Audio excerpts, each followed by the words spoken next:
오늘은 성령의 나타나심이라는 제목으로 말씀을 나누도록 하겠습니다.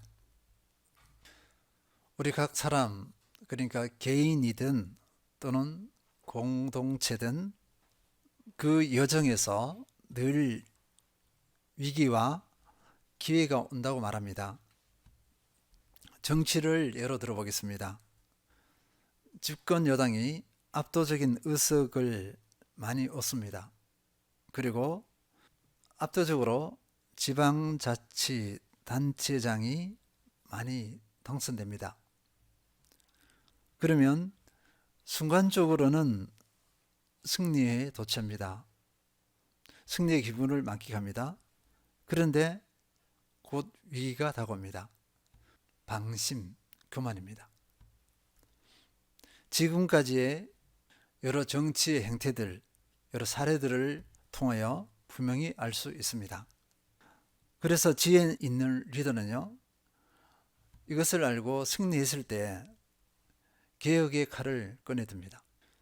지혜롭지 못한 지도자는요, 리더는 그 분위기에 휩싸여 버립니다. 그리고 그 다음에 위기가 닥쳐옵니다. 위기를 맞이합니다. 지금 우리나라의 정치가 어떻게 펼쳐나갈지 지켜볼 일입니다. 결국 개인 인생사나 공동체 모두 위기와 기회가 공존했던 것을 볼 수 있습니다. 우리 기독교는 어떠했을까요?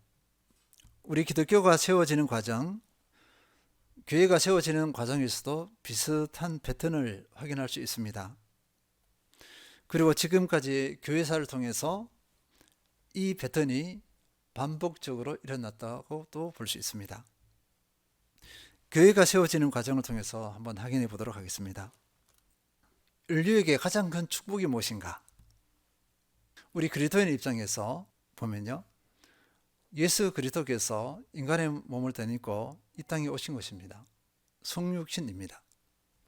요한복음 3장 16절 함께 읽겠습니다. 하나님이 세상을 이처럼 사랑하사 독생자를 주셨으니 이는 그를 믿는 자마다 멸망하지 않고 영생을 얻게 하려 하심이라. 인간은 한계성 가운데 고통을 당하고 있었습니다. 그 한계성이 뭐냐니까 영혼의 한계입니다. 영혼. 하나님께서는 이 인간의 한계성을 해결하시기 위해서 독생자 예수님, 자신의 독생자 아들을 이 땅에 보내신 것입니다. 예수님은 인간의 몸을 덧입고 이 땅에 오셨습니다. 인생에게 소망이 되었습니다. 그러나 이 소망이신 예수 그리스도께서 무참히 죽습니다. 너무도 무기력하게 십자가에 못 박혀 죽습니다. 예수님을 따르던, 예수 그리스도를 따르던 제자들에게 너무나 큰 위기가 다가왔습니다. 소망이 절망이 되어버렸습니다. 그러나 그 절대 절망은 오래 가지 않았습니다. 잠시였습니다. 3일째 되는 날에 예수님께서 부활하셨기 때문입니다. 제자들과 모든 사람들에게 충격인 사건이었습니다. 예수님께서는 부활해서 모든 인류에게, 인생에게 참 소망이 되어 주셨습니다. 이렇게 부활하시고 40일 동안 제자들에게 보이시며 하나님 나라의 일을 말씀하셨습니다. 특히 제자들에게 좀 애매한 말씀을 하셨습니다. 중요한 말씀이셨습니다. 사도행전 1장 4, 5절 사도와 함께 모이사 그들에게 분부하여 이르시되 예루살렘을 떠나지 말고 내게서 들은 바 아버지께서 약속하신 것을 기다리라. 요한은 물로 세례를 베풀었으나 너희는 몇 날이 못되어 성령으로 세례를 받으리라 하셨느니라. 알듯 모를 듯한 말씀. 예수님은 분명한 말씀이에요. 분명한 일어날 일들을 가지고 말씀하셨지만 그것을 듣는 제자들에게는요, 알듯 말듯 이렇게 물음표만 던져진 영역입니다. 그런 말씀이나 볼 수 있겠습니다. 그러니까 답답한 제자들은 어떻게 할까요? 이게 무슨 말인지 잘 모르니까 다른 질문을 합니다. 사도행전 1장 6절 그들이 모였을 때에 예수께 여쭈어 이르되 주께서 이스라엘 나라를 회복하심이 이때니까 하니. 제자들이 인식하시는 것은 내게서 들은 바 아버지께서 약속하신 것 그건 몰라요. 뭔지 모릅니다. 성령으로 세례를 받으리라 이게 무슨 말인지 몰라. 막연해. 근데 이들에게 관심이 있는 것은 이스라엘 나라 회복입니다. 이스라엘이 국권을 회복하는 거죠. 그것을 모르니까 예수님께서는요 엉뚱한 답을 하십니다. 아주 단순 명료하게 말씀해 주셨습니다. 사도행전 1장 7절에서 8절 이르시되 때와 시기는 아버지께서 자기 권한에 두셨으니 너희가 알 바 아니요 오직 성령이 너희에게 임하시면 너희가 권능을 받고 예루살렘과 온 유대와 사마리아와 땅끝까지 이르러 내 증인이 되리라 하시니라. 때와 시기 이거는 하나님의 권한 영역입니다. 그러니까 너희가 알 바 아니야. 제자들은 자존심이 상할 수 있지만 이게 자존심의 문제가 아니에요. 엄연히 하나님의 영역입니다. 하나님의 절대 주권의 영역이에요. 그리고 때와 시기 이스라엘이 독립을 국권을 회복하느냐 이거인지 아닌지 몰라. 예수님은 다른 시각이에요. 그러면서 성령이 너희에게 임하시면 너희가 권능을 받는다. 그래서 예루살렘과 온 유대와 사마리아와 땅끝까지 이르러 내 증인이 된다. 너무나 크신 말씀, 큰 비전의 말씀을 주셨습니다.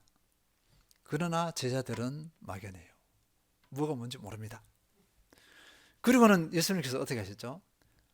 너무나 크신 말씀이야. 나중에 사실 다 이루어지는 실현되는 말씀입니다. 그런데 이때 제자들은 몰라요. 그리고는 예수님께서 어떻게 하십니까? 승천해 버리십니다. 사도행전 1장 9절 다 함께 읽겠습니다. 이 말씀을 마치시고 그들이 보는데 올려져 가시니 구름이 그를 가려 보이지 않게 하더라. 또다시 제자들에게 위기가 다가온 겁니다. 닥쳐온 겁니다. 제자들은 너무나 불안합니다.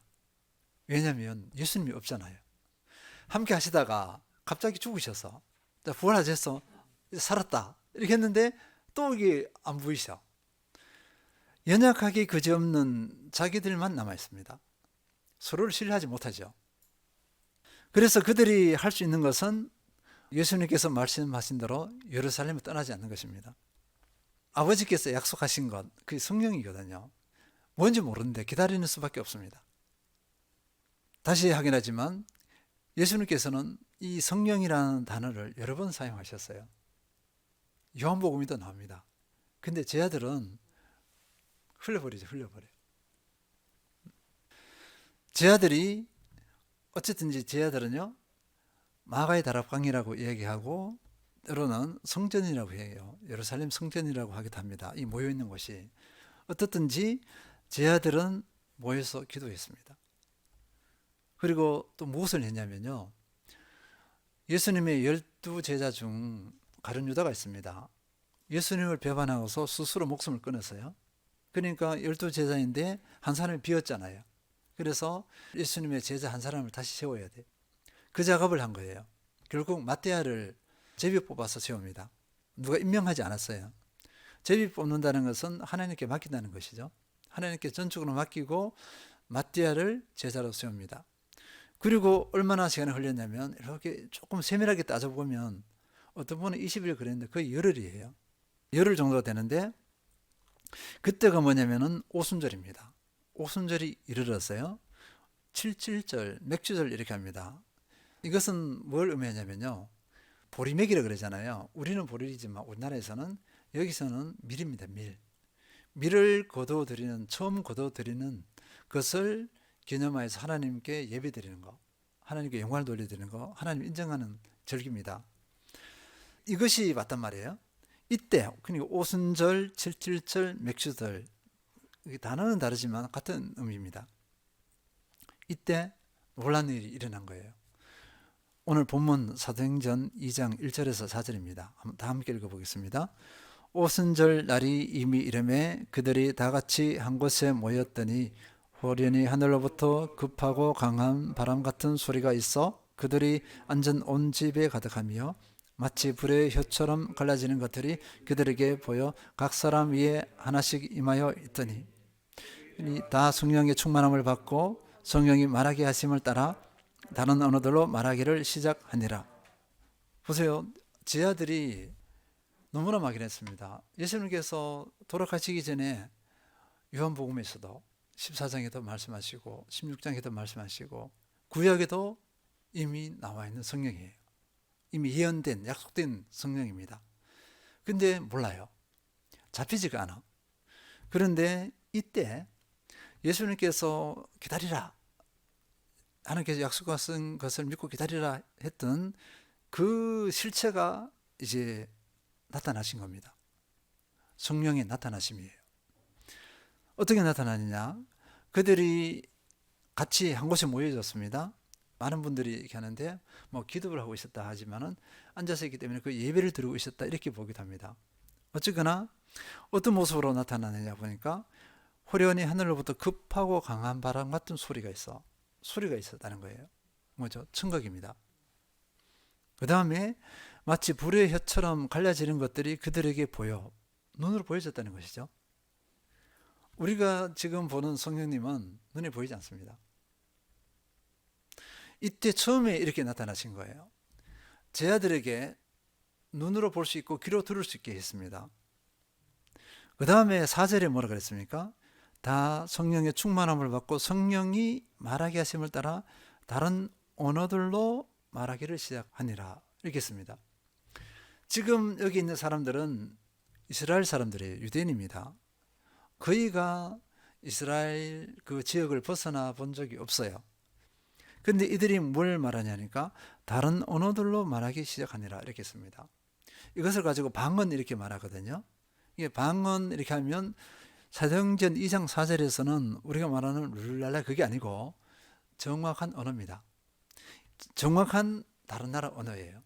그걸 방언이라고 하죠. 이 방언을 말하는데요. 사람들이 이 소리를 듣습니다. 이 소리를 듣고서는 어떻게 하죠? 막 모여들기 시작해요. 왜 모여들기 시작하느냐? 지금 여기 있는 사람들이 누구입니까?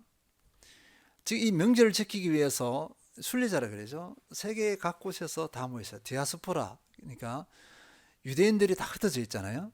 근데 이 명절을 지키기 위해서 사막에서 다 모여서 이집트, 아프리카, 유럽 다 있겠죠. 로마까지 다 있겠죠. 그런데 여기 있는 이 120명의 사람들이 막 말을 하는데 자기 지역에 있는 언어를 사용해요. 이 사람들은 그 언어를 몰라요. 그런데 막 말을 합니다. 이거 무슨 소리야? 귀에 들리잖아요. 자기 언어가 들리니까 이렇게 막 모여들기 시작합니다. 이 일이 성령 강림으로 나타난 거예요. 성령 강림으로. 너무나 충격적인 일이라 볼 수 있겠습니다. 그리고 우리가 이렇게 조심해야 될 부분이 있습니다. 다른 언어로 이렇게 말하기 시작하는데 성령 충만하고 이렇게 다른 언어로 방언 말하는 걸 바로 연결시켜서 성령 충만하면 방언 이렇게 해서 방언 하는 사람이 신앙이 있고 능력이 있고 막 겸비되었고 이렇게 이해하는 경우가 많습니다. 아니 전혀 아닙니다. 방언과 그거는 별개예요. 그래서 성경 전체를 봐야 됩니다. 그러니까 성령이 충만해서 성령의 나타나심이 방언으로 나타나는 것은 여러 개 중에 하나에 불과해요. 이걸 알고서 이렇게 다음으로 넘어가도록 하겠습니다. 그리고 알아야 될 것은요.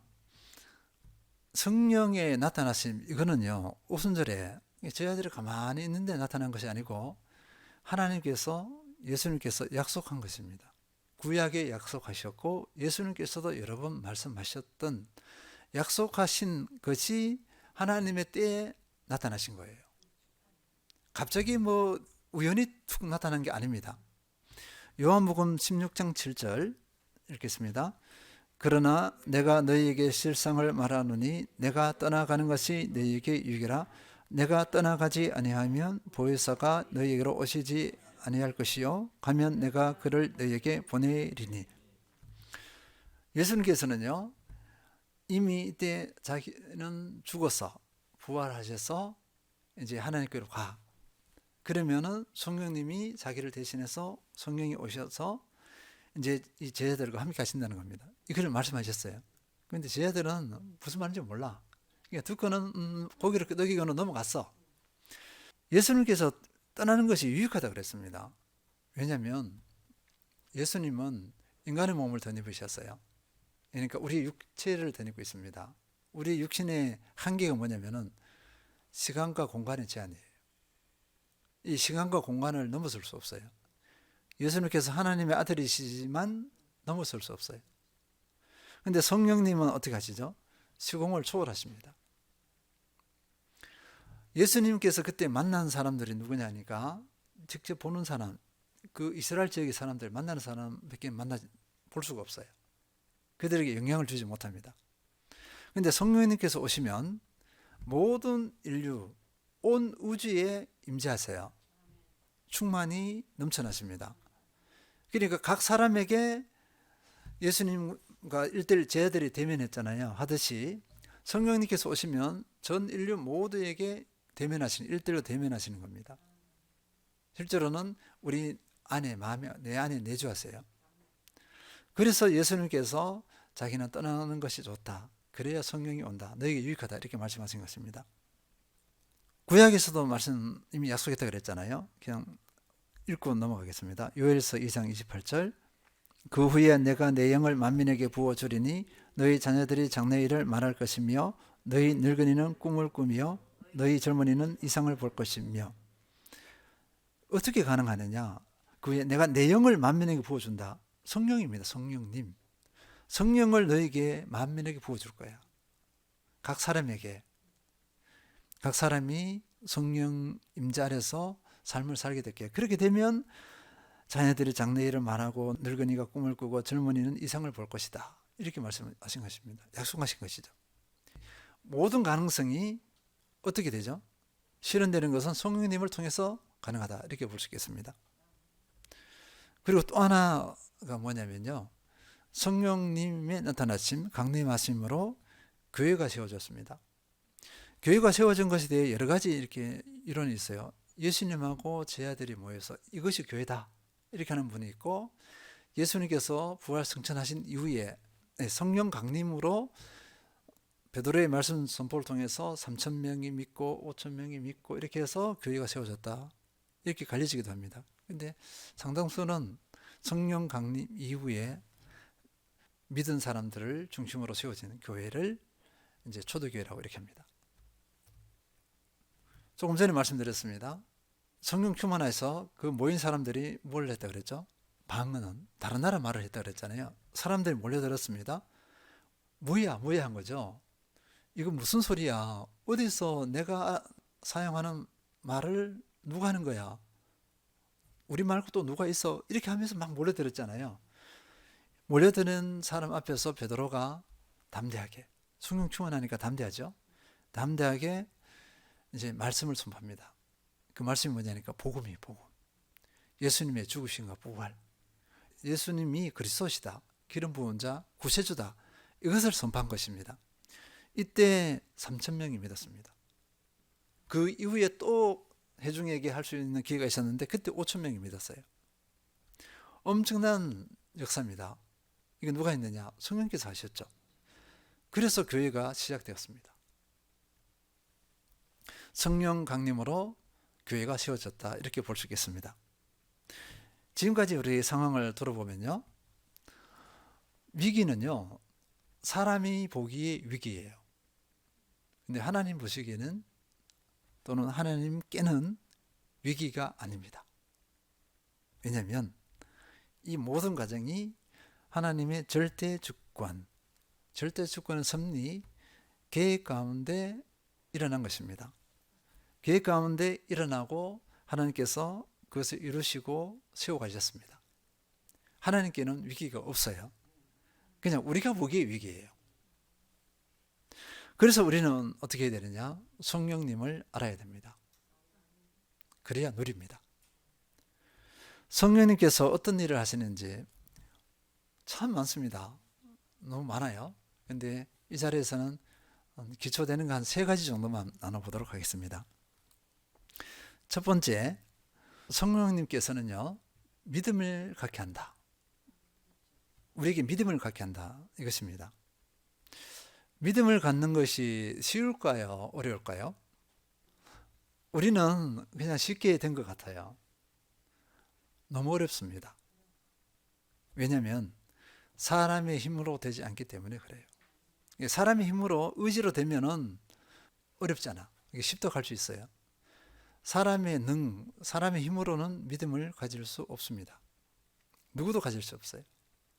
아무리 재물이 많아도 아무리 권력이 있어도 이 믿음을 가지지 못합니다. 고린도전서 12장 3절 함께 읽겠습니다. 그러므로 내가 너희에게 알리노니 하나님의 영으로 말하는 자는 누구든지 예수를 저주할 자라 하지 아니하고 또 성령으로 아니하고는 누구든지 예수를 주시라 할 수 없느니라. 하나님의 영으로 성령으로 아니하고는 누구든지 예수를 주시라 할 수 없다. 예수님은 나의 구원자이십니다. 제가 예수를 믿습니다. 성령님이 아니고서는 누구도 이렇게 하지 못한다는 것입니다. 성령님이 아니면 믿음을 못 가져요. 제가 경상도 출신입니다. 근데 경상도 사람들이 어떻게 무뚝뚝하거든요. 그래서 때론 이 복음을 가지고 이렇게 가면 다 끝내지 못합니다. 중간에 멈춰요. 왜냐하면 그 받는 사람들이 민망하거든. 민망해갖고 야야 그만하자 이렇게 합니다. 그만 됐다 이렇게 딱 멈춰버립니다. 이게 받아들여지지가 않는 거예요. 이게 무슨 소리? 이런 경우를 많이 경험했습니다. 그러니까 이런 상황 가운데서 제가 믿음을 가졌다는 것이 너무나 놀라워요. 기가 막힙니다. 많은 사람들이 이해가 있지만 각자 자신을 예로 들어보면 되겠어요. 내가 어떻게 이 믿음을 가졌을까? 내 힘으로 내 의지로 아니거든요. 성령님께서 우리로 하여금 예수님을 주님으로 받아들이게 하셨습니다. 그래서 믿음이 가능했습니다. 요한계시록 3장 20절 볼지어다 내가 문 밖에 서서 두드리노니 누구든지 내 음성을 듣고 문을 열면 내가 그에게로 들어가 그와 더불어 먹고 그는 나와 더불어 먹으리라. 우리 마음의 문을 두드려 줍니다. 보세요. 내가 세상 것으로 가득 찼던 나였습니다. 우리였잖아요. 근데 복음 얼마나 이게 처음에 복음 들어보세요. 이게 막 닭살이 막 이게 너무나 이상한 거예요. 이게 그런데 그것을 받아들입니다. 받아들일 수 없는 존재거든요. 마음의 문을 연다. 이게 얼마나 기가 막혀요. 이게 무슨 소리야 이게. 이렇게 했던 우리였습니다. 그런데 믿음으로 받아들였어요. 성령께서 하셨습니다. 저희 이모님이 40년 동안 불교. 그러니까 제가 통화를 했는데 대화가 안 통하죠. 가족들, 친지들 있잖아요. 믿음의 사람과 믿지 않는 친지들, 가족들과 대화는 안부를 물으면 할 말이 없습니다. 딱 입이 닫혀지죠. 그래서 몇 년 전에 전화를 통화가 됐는데 건강하시죠? 한두 마디 하고는 끝. 더 이상 대화가 안 되는 거예요. 이랬던 이모님이 78세에 믿음을 가졌습니다. 여러 가지 요소가 있었습니다. 그 어린 손녀가 할머니 천국에 가야 돼 하면서 막 울고불고 이렇게 하고 뭐 딸도 그러고 이렇게 해서 여러 가지 상황이 있었겠죠. 어쨌거나 나가서 교회에 출석하고 복음을 듣고 믿었습니다. 딴 삶이 되어버렸어요. 78세입니다. 골수 불교였는데 이제 골수 그리스도인으로 거듭났습니다. 누가 한 거예요? 상상도 못했죠. 그래서 이모님이 저에게 전화가 왔고 이제 수시로 연락합니다. 전화가 길어지죠. 절제하지 않는, 왜냐하면 계속 대화가 이어집니다. 신앙 얘기를 합니다. 성령께서 하신 것입니다. 주보에 나와 있는 예화 있습니다. 인도 개척 선교사였던 스코트 목사, 복음이 전파되지 않은 미개척 선교지를 향하여 가다가 저기를 품은 한 무리 사람들에게 붙잡히게 됩니다. 창을 들고 있죠. 이제 죽었구나 이렇게 하면서 있는데 생각이 난 거죠. 바이올린, 자기가 가지고 있는 바이올린을 켜면서 찬송가를 불렀습니다. 그랬더니만 창을 들고 있던 그 사람들이 눈을 감고 찬양을 했죠. 그 사람들이 창을 다 내려놓고 눈물을 흘렸다고 해요. 그리고는 뭐냐면 그 높으신 이름이 누구인지, 찬양을 받으실 그 높으신 이름이 누구인지 말해달라고 했습니다. 누가 이렇게 했을까요? 성령께서 그렇게 하신 것입니다. 우리 박경만 선교사님 이렇게 우리 교회 이렇게 오셨어요. 한국 오셔서 이렇게 오셨는데 필리핀에서 각가지 이렇게 다양한 사역들이 있었겠습니다. 자, 필리핀으로 보내신 거 누가 보냈을까요? 성령 하나님, 성령님께서 보냈어요. 그곳에서 얼마나 많이 경험했을까요? 성령님께서 역사하셔서 그곳에 있는 사람들이, 하나님 모르는 사람들이 하나님 예수 그리스도를 믿음으로 받아들이고 구원받고 새 삶을 살게 되는 거 무수히 경험했을 거예요. 7월달까지 있다고 하시니까 한 번은 이 자리에 서서 간증을 한번 하셔야 되지 않을까 싶습니다. 결론적으로 성령께서 하셨습니다. 근데요, 앞으로도 계속 하실 것입니다. 둘째는요, 이 성령님께서는요, 구원받은 사람, 믿음을 가진 사람을 어떻게 하십니까? 그걸로 끝일까요? 아니요. 믿음이 자라게 하고 하나님의 성품을 닮아가게 하십니다. 성령의 열매를 많이 얘기합니다. 갈라디아서 5장 22, 23절 오직 성령의 열매는 사랑과 희락과 화평과 오래 참음과 자비와 양성과 충성과 온유와 절제니 이 같은 것을 금지할 법이 없느니라. 지금 여기 있는 이 단어, 이 한 단어가 너무너무 은혜로운 단어, 아름다운 단어입니다. 이것이 삶으로 실현되어지기 위해서는 쉽지가 않아요. 우리 힘으로 아무리 해보세요. 이게 가능한가? 사랑하는 거 쉽지 않습니다. 희락, 삶의 형편, 삶의 무게 때문에 희락, 아니고 무슨 희락이에요? 고통이죠. 스트레스입니다. 화평, 오래 참은 등등 여기 있는 모든 이 성령의 열매 우리가 할 수 없어요. 이 내용을 다른 말로 표현하면 무엇이냐 보니까 믿음이 자란 모습이에요. 예수님을 닮아가는 모습입니다.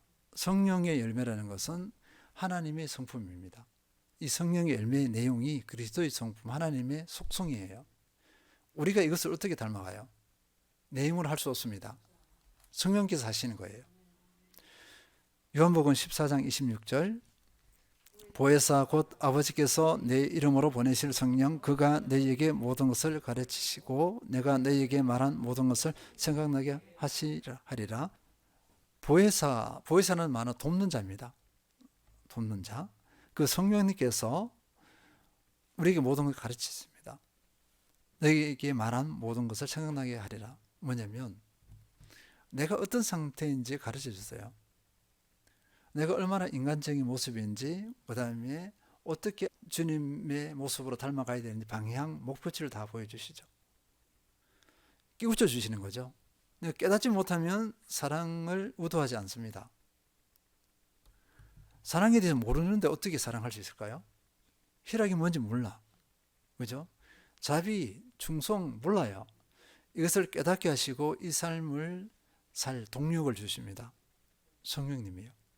그래서 이 삶을 추구하고 우리를 하루아침에 이렇게 살 수 없습니다. 자, 방은 순간적으로 할 수 있습니다. 그런데 여기 성령의 열매는 하루아침에 될 수 있는 것이 아닙니다. 많은 삶의 훈련과 깨어짐, 때로는 넘어짐, 쓰러짐, 일어남 이것이 반복되어져서 다듬어져서 이 성령의 열매 주님을 닮아감이 실현되어 줍니다. 그 모든 과정에서 성령님께서 함께 하시고 우리를 이끄셨어요. 포기하고 쓰러졌습니다. 좌절 낙담하고 나는 안 해, 나는 못해 하고 흔히 말하는 세상 말로 자빠졌어요. 누가 일으키죠? 성령님께서 다시 일으키십니다. 다시 시작하게 해주고 일어나면 새로운 세계를 또 맛봐요. 이것이 반복된 거죠. 그래서 우리의 신앙의 여정은 계단입니다. 계단. 또 한 단계 올라가고 한 단계 올라가고 쓰러지고 넘어지지만 다시 한 단계 올라갑니다. 우리의 인생의 여정이 바로 이렇습니다. 나 혼자는 그 계단을 올라갈 수 없어요. 흔히 말 계단을 못 올라가면 힘이 딸리면 다리 힘이 없으면 어떻게 되죠? 뒤로 나자빠지잖아요. 큰 사고가 납니다. 그런데 계속 올라갈 수 있는 것은 성령님께서 함께 하시기 때문에 우리에게 힘 주시기 때문에 동행해 주시기 때문에 가능합니다. 우리는 이 은혜를 누리고 있습니다. 그리고 이 은혜를 풍성히 누려야 될 줄 믿습니다. 셋째는요. 우리 성령님께서 어떻게 하시냐, 우리에게 어떻게 하시냐 보니까 사도행전 1장 8절입니다. 아까 읽었지만 다시 한번 읽겠습니다. 오직 성령이 너희에게 임하시면 너희가 권능을 받고 예루살렘과 온 유대와 사마리아와 땅끝까지 이르러 내 증인이 되리라 하시니라. 우리 사람들은요, 어떤 특성이 있냐면 이기적입니다. 이기적이어서 뭘 생각하냐면은 내가 먹고 마시는 것, 잘 먹고 잘 사는 것, 우리 시야가 거기에 집중되어 있죠. 그래서 이것 때문에 매일 힘들어하고 그것을 어느 정도 취해도 더 많이 가지려고 하면서 힘든 삶을 살아갑니다. 가져도 힘든 삶을 살아가요. 하나님 나라 생각할 여력이 없습니다. 그런데요, 성령께서 함께 하시면 먹고 마시는 세계가 아무것도 아님이 보여집니다. 다른 세계가 보여주기 시작해요. 그게 뭐냐면 삶의 방식이 다르다는 거죠. 새로운 가치관이 보여주기 시작합니다. 다른 사람이 보여줍니다. 옆에 있는 이웃이 보여주기 시작하죠. 근데 이웃에 그치지 않아요. 이제는 이 지역 공동체가 보이기 시작하죠. 나라 민족이 보이기 시작하고 세계가 보이기 시작합니다. 아무나 가지지 못해요. 이것은 지식과는 상관없어요. 많이 배운 사람들이 세계를 품는다? 아닙니다. 정치적 야망이 있는 사람은 그렇게 할 수 있어요. 그걸 가지고 힘이 있을 때 단나라 침략하고 보면 외국의 지도자들이 그렇게 하거든요. 우리가 말하는 이 세계는요, 영혼을 살리고 세우는 그런 비전입니다. 그 시야를 말하는 것이에요. 그런데 이 비전을 갖게 된 사람들은요, 자신을 온전히 헌신합니다. 내어줘요. 자기 생명을, 삶을 송두리째 다 내어줄 수 있습니다. 절대로 그럴 수 있는 그럴 사람이 아니에요, 내가. 그런데 성령께서 함께 하시면 이것이 가능해요.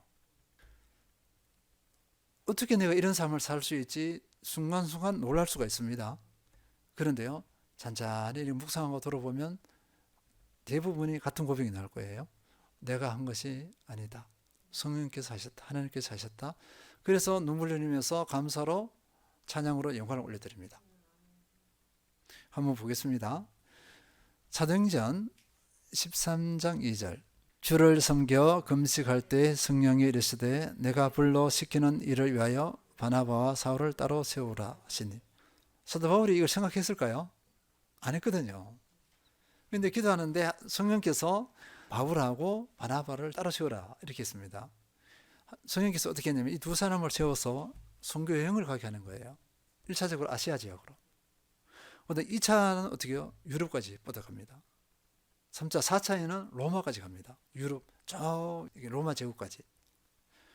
사도행전 16장 6절. 성령이 아시아에서 말씀을 전하지 못하게 하시거늘 그들이 부르기아와 갈라디아 땅으로 다녀가. 사도 바울은 시야가요, 처음에는 아시아 요지역입니다. 2차 전도 여행 때 여기까지만 해도 나는 잘하는 것이다, 최선을 다하는 것이다 이렇게 하고 있는데 성령님께서 아니야 그럽니다. 방향을 틀어버려요. 배를 타고 유럽 빌립보로 갑니다. 성령께서 하시는 거였습니다. 그런데요, 성령께서는 하시는데 내가 가만히 있었나요? 사도 바울이 가만히 있었을까요? 우리 박평만 목사님께서 가만히 있었는데 필리핀 갔습니까? 아니죠. 기도가 있었잖아요. 헌신이 있었고 훈련도 있었고. 하나님께서는요, 우리를 사용하실 때 어떻게 하느냐면 단독적으로 하지 않았어요. 우리를 사용하시는데 우리의 기도를 사용하십니다. 우리의 순종을 사용하시고 우리의 헌신을 사용하세요. 기가 막힙니다. 가만히 사람을 툭 던져 저리가 툭 던지지 않습니다. 준비시켜서 우리가 가지고 있는 것을 사용하셔서 하나님의 뜻을 이루어가세요. 그래서 성령께서 비전을 갖게 하시고 비전을 이루신다. 그런데 또 하나가 들어가야죠. 나를 통하여, 우리를 통하여 그것을 이루십니다. 우리는 이런 위치에 있습니다. 하나님, 예수 그리스도, 성령님과 나, 그리고 너, 우리입니다. 믿음의 공동체 가운데 있습니다. 이렇게 할 때 다시 확인합니다. 우리는 성령님을 알아야 돼요. 그래야 누릴 수 있습니다.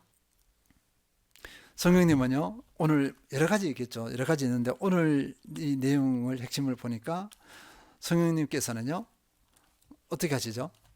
우리에게 믿음을 갖게 했습니다. 믿음을 갖는 것에 그치지 않고 믿음이 자라게 하시고 하나님을 닮아가게 했어요. 그리고 우리를 어떻게 하죠? 하나님의 비전에 눈을 뜨게 하십니다. 우리를 헌신하게 해요. 그래서 우리로 비전의 사람이 되게 하십니다. 우리는 성령님의 인도하심, 이끄심 가운데 나가야 될 줄 믿습니다. 그리고 중요한 것은 성령 충만이에요. 이 성령 충만이 되어야 이 모든 것이 가능한데, 성령 충만은 성령님께서 우리를 통치하시는 거고, 성령님이 인도하시며 우리가 순종하는 것을 성령 충만이라고 이렇게 합니다. 그러면 하나님의 계획 뜻이 우리를 통해서 온전히 실현되어집니다. 우리는 아름다운 도구 되어집니다. 그 주인공 되시길 축원드립니다.